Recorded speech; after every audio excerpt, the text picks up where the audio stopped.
বাংলাদেশের আলেম ওলামা সুযোগ পেয়েছিল নিজের মতো দেশ গড়তে, কিন্তু বুঝলো না তারা, নিজ নিজ স্বার্থে নেমে গেল।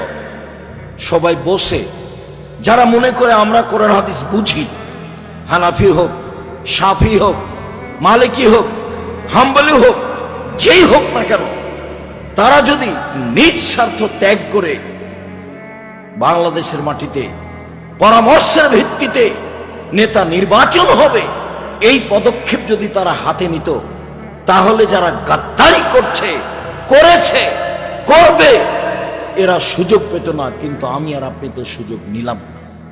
শুধু খালি ছেলেগুলো জীবন দিল, মানুষগুলো জীবন দিল, পানি লাগবে, পানি লাগবে, পানি লাগবে। সুযোগকে মাটির সাথে মিশিয়ে দিল।